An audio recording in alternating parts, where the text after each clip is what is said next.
Howdy, everybody. Here we are, all ready to take you down to Pine Ridge for another visit with Lum and Abner. Brought to you by the makers of Horlicks, the original malted milk. Folks, Lum and Abner have received so many requests for those flashlights that I'll bet a lot of you are using Horlicks for the first time. Well, if that's the case, you'll be surprised to learn of the great number of uses this delicious, nourishing food drink really has. In the first place, for weight control. Try drinking a glass of Horlicks, either hot or cold, for your noonday luncheon. See how refreshing, how sustaining, how easy to digest Horlicks is. It will keep you alert. You won't have that drowsy feeling that is often caused by a heavy, hard-to-digest meal. Horlicks is a wonderful drink for the youngsters, too. Its precious vitamins and minerals help children build sturdy, healthy bodies, sound bones, and teeth. I'll have a lot to tell you about other uses of Horlicks this week. Listen carefully. And now, about that offer Lum and Abner are making. You know, folks, they've received so many requests that the flashlight factory is swamped. Yeah, but everyone who sent in a wrapper and 10 cents will receive his flashlight as soon as they can be made. Now, if you haven't already sent for your flashlight, you'll want to do so at once. I'll tell you all about it after we hear Lum and Abner. Right? And now, let's see what's happening down in Pine Ridge. Lum and Abner have received enough orders for flashlights now to enable them to start restocking the Jot 'em Down store. 2 big truckloads of merchandise has been delivered today, and the old fellows have been busy arranging it on the shelves. As we look in on Pine Ridge today, we find Abner out on the front porch of the Jot 'em Down store, talking to Dick Huddleston. The race for president of the new store seems to be causing some dissension between Lum and Abner. Listen. Oh, he's doing anything he can to get folks to vote for him. Like that stunt he pulled on me Saturday. If that ain't cheating, I don't know what you'd call it. I give Cedric $1.50 to carry that sign for me saying, vote for Peabody for president, and then Lum come along and give Cedric another $1.50 to let him paint some more reading on the sign. Yeah, I saw Cedric carrying the sign around all day Saturday. I thought he was carrying it for Lum. It had on there, vote for Abner Peabody for president of the United States, and vote for Lum Edders for president of the Jot 'em Down store. Yeah, that's what Lum added on there. Cedric done carried it all day before I knowed anything about it. Well, trouble is, Abner, you just haven't had enough experience in running for office. Lum's an old-timer at this campaigning. He's been running for some kind of an office ever since I've known him. He's always mixed up in politics somewhere or other. Well, he's 900 and some odd votes ahead of me now, and gaining every day, it looks like. Yeah, what you need is a good campaign manager, Abner. Yeah, what I need... Huh? I say, what you need is a good campaign manager.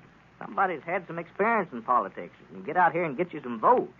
You think that's what I ought to have, huh? Well, that's what you're going to have if you beat Lum. I believe that's a good idea, Dick. Well, of course, I shouldn't be telling you this. I don't want to take any sides in it. Don't make no difference to me which one of you fellows is president. I just thought I'd give you a little hint that way. Yeah, sure. Is Lum in the store there now? Yeah, he was just now. I reckon he still is. We got in a batch of merchandise this morning, new stock for our store. Yeah, I heard that you did. That's the reason I come over. I wanted to see what kind of a stock you was putting in. Yeah, well, I took out a while ago. You'd think that Lum was already president the way he tries to boss everybody around.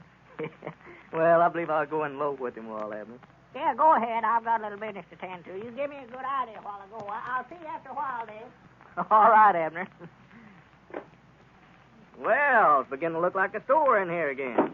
Huh? Oh, well, howdy, Dave.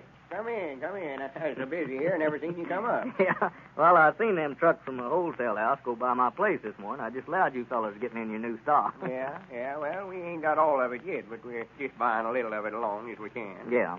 The way folks are sending in for these flashlights, it won't be long till we can have the whole store stocked. What's the matter? Can't you get Abner to help you there? That's what I'm doing now, is trying to straighten out what he's already did. I run him out of here a while ago. Everything he does, I have to do it over again, it looks like. I left it up to him to stack this canned goods in the shelf, and I just wish you'd look the way he done it. Well, for goodness sake. Just look at that shelf there, for instance. Yeah. Instead of stacking stuff to itself like it ought to be, he's got, there's pork and beans and apricots and axle grease. There's a can of tomatoes and baking powders, all stacked right in together, and most of that's upside down. Yeah, I just noticed. Somebody come in and call for something, it'd take you an hour and a half to find it. if you could find it tall. Well, it looks like it'd be just as easy for him to put it in there right while he's doing it. Why, sure. He just takes and opens a case of something, starts down the row of shelving, and just sets a can of it anywhere he can find a place to put it. That's what it looks like. It's laziness is all. Says he's saving himself a lot of bother. Well, I don't see how he figured he's saving work that way. Well, he says by scattering the stock all around over the store this way, he's got a little of everything we've got right there handy, no matter where he's at when he's waiting on a customer. That way, if somebody comes in and calls for a can of hominy or something, instead of having to walk a few steps for it, there'll be a can of it right there behind him. That is, if he can find it. Well, bound for Abner to try to figure out some easier way to do it. He's the beatenest feller I ever seen in my life for trying to study up shortcuts for getting out of work. Yeah. He'll sit and study for half a day trying to figure out an easy way for doing something that wouldn't have took him 5 minutes in the first place if he'd just got up and done it. Well, you know, they tell it on him, Lum. He buys his shoes about 3 sizes too big so he won't have to unlace them to get them on and off. Yeah, well, he does, too. About the craziest thing he ever done is when he worked out that device for drawing water he put on his well over there. Took him about 2 months to build the thing out of parts off of cultivators and old hay baler and one thing and another. Yeah, I've seen that over there. And you could draw a bucket of water and have it half drunk up before you could get that contraption started working. Takes him and his woman and Pearl, all 3, to work the thing. And still he insists on using it. Thinks it's just wonderful.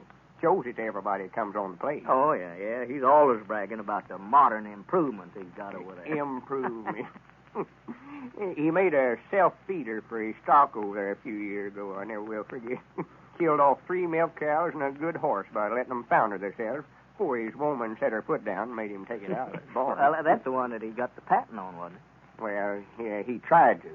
Writ the Giverman 3 or 4 times, drawing some pictures of it and sent them, but they finally wrote back and said they couldn't make heads or tails of what he was driving at. Yeah, I bet they're still trying to figure out where it was a airplane or a steam shovel or what it was he was writing. Yeah, I'd like to have seen them drawings that he sent in. And a feller like him wanting to be president of the store here. If he was to get elected, he'd spend half his time trying to study up some way so folks would have to wait on themselves. Yeah. I'd like to see this store about a month after Abner had a chance to try out a few of his inventions down here. Yeah, Lord. Turn him loose, no telling what all he would have rigged up down here. Be about like the time he bought that new automobile and rigged up that device to keep everybody from stealing it. No, I don't believe I heard about that. Don't you know, he was feared somebody might try to steal his car out of the barn at night, so he fixed a big shelf up over it and put a bunch of tin cans and a bucket and a wash tub and one thing and another, put them up on the shelf so when they started to back the car out, they'd sort of trip the shelf and then all them tin cans and things would fall down and scare them off. For goodness sake. He called it his double-action burglar alarm. Double action? Yeah, you see, in case that noise wouldn't scare him off, he put a board full of nails behind each tire so it'd puncture them all when they tried to back the car. The first night he tried it out, he went out there the next morning in a big hurry and forgot about the burglar alarm himself. And about the time he started up, them tin cans started showering down on him and scared him so bad he just throwed her in reverse and come flying out of there and ruined all 4 of his tires. Ruined 3 sets of casings the same way before he had sense enough to quit using it. Oh, man, that's pretty good. Let him be president down here. He'd about have a burglar alarm rigged up in the store here that'd catch all the customers. He was telling me a while ago, Lum, that you had a big lead on him now in your contest. Yeah. I think I've got that office and gone now. What's worrying me now is getting these folks flashlights to them. What's the matter? Why, we can't get the things fast enough. Well, We've got the factory working day and night now, but, we're still behind. I'm just feared some of the folks are going to be getting impatient. Why, yeah, I just suppose you'd mail them out just as fast as the letters come in for them. Well, that's what we aim to do, but the letters have been coming in faster than they can make the flashlights even. Yeah. I never knowed we had so many friends out on the party line. Well, you won't have long, Lum, if you don't get those flashlights out to them. Oh, well, they'll all get them. Every last one of them that's in the Roper will get one. I'll see to that personally. It's just going to take longer than we figured. Yeah. Well, I believe, Lum, I'd make some kind of announcement on the party line and let them know the reason for the delay if I was you. Yeah, I expect that's the best thing to do. Yeah, I believe I would. I'll call them up after a little and explain to them that it ain't no fault of ours. Sure, I think they'll all understand, just so they don't think, that you've forgotten about it. Yeah, I hate it the worst way, especially after they're so nice to ride in this way. Yeah, sure, I know you do. Well, if everybody else is as well pleased with theirs when they get it as I am mine, why, it'll be worth waiting for. Well, here comes Abner back. You know, he's mad. He got mad a while ago and stomped out of here because I jumped on him about the way he was stacking that stuff in the shelves. Yeah, I saw him out there. That's coming in a while ago. Now, you fellas ought to be wrangling this way, though, Lum. I'm afraid this contest you're having, letting the public vote on which one of you is going to be president of your store when you get it open, that's going to cause you fellas to have a falling out. Oh, no. It'll all blow over again. The election's over, and Abner sees that I ain't the only one that thinks I ought to be president. Hey, Lum, I'm going to take the rest of the afternoon off. I've got to go into the county seat and have some pictures made. Have some pictures made? Yeah. Well, for goodness sake. I never would have thought you'd want to have a picture made of that face of yours. Looks to me like you'd be proud to forget what you look like. Well, my campaign manager said that he needs some pictures of me for publicity. Your campaign manager? Yes, sir. I've got a man that guarantees to get me elected. I know that this contest is going to be a heap different story from here out, Lum. He's a go-getter. Who you got managing your campaign? Well, I just a while ago made a deal with Squire Skimp. He's going to take charge from here out. I know this Squire Skimp knows more tricks about getting votes than any two fellas in this whole community. Well, knowing Squire Skimp as we do, we can expect a whirlwind finish in this campaign for president. And now, if you haven't already sent in for one of these fine little fountain pen-sized flashlights that everyone's getting from Lum and Abner, here's how you can get yours.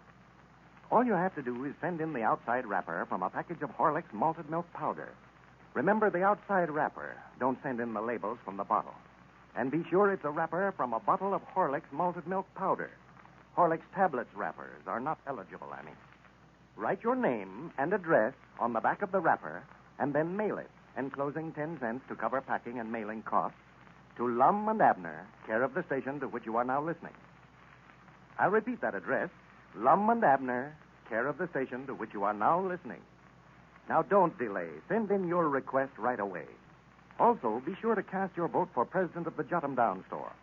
To do that, you know, you just have to write your choice, either Lum or Abner, alongside your name and address on the wrapper. And remember, Lum and Abner want every single one of their friends to have one of these flashlights. This offer will be withdrawn soon, so act at once, tonight.